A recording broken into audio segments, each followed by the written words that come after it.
With open-ended games that are creatively furthered by the playing community, it's no surprise that we end up finding ourselves making new ways to play Minecraft.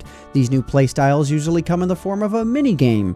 Minigame genres like parkour, TNT runs, survival games, dropper, and more have all found their way into Minecraft's history because they've all impacted the game in their own individual ways. The parkour genre made you think faster, encouraging you to get good at specific jumps and challenges.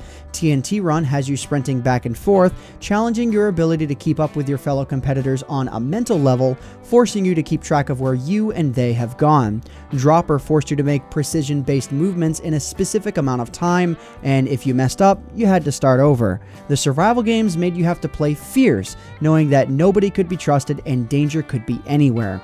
While these minigames and genres are great, providing us with loads of fun, we're here for one reason and one reason only. In this video, we're going to be talking about one pastime that I think everyone, including Notch himself, can agree is pretty great. Let's talk about one of Minecraft's oldest and most fun minigames, Spleef. Let's get right into it.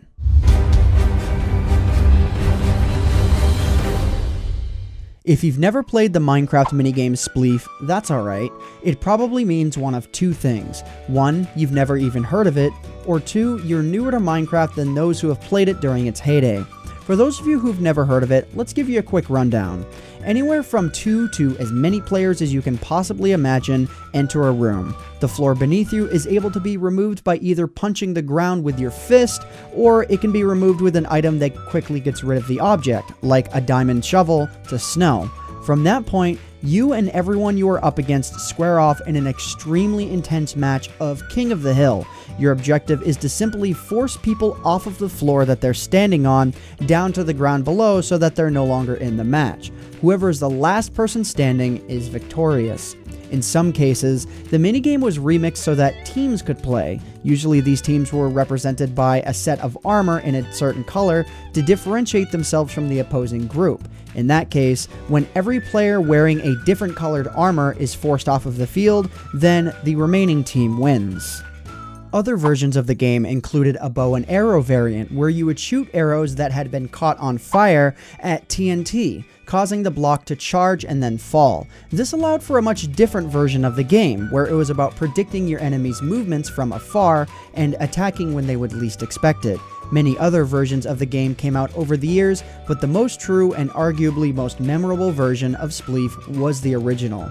The original Spleef paved the way for the idea of creating and sharing minigames in Minecraft. It was an extremely simple thing to set up in comparison to future projects that involved redstone, command blocks, and the works. If you wanted to play with friends, all you needed was a little server, a bunch of blocks of snow, something for a barrier, and a couple shovels. From that point, the entire creation process was extremely simple. You could either start your Spleef arena in the air, or you could start it at ground level, and then you would create your barrier, dictating how big your arena would end up being.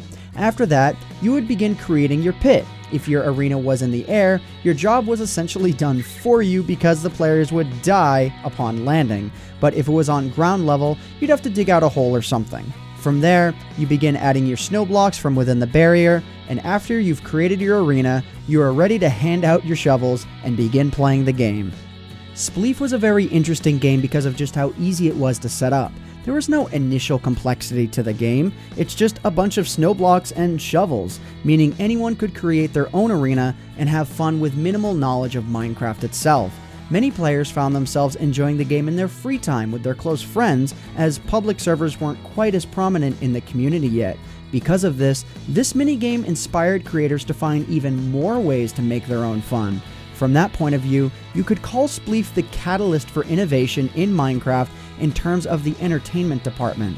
Minecraft's creator Notch even got in on the Spleef craze, claiming in a Tumblr post that he enjoyed the minigame, probably because he owns Citric Squid over and over again. While Spleef may be simple at its roots, there's no denying the effect that the oldest minigame in Minecraft had on the community and the game as a whole. So what do you think of Spleef? Did you ever have a favorite variant of the game, or a map, or a story? Let me know in the comment section down below. Other than that, that just about does it for now. If you enjoyed the video, please consider leaving a like on it, because it would really help out myself, the channel, and the video quite a lot. But anyways guys, I hope you all enjoyed. My name is AntVenom, and I bid you all farewell. Thanks so much for watching.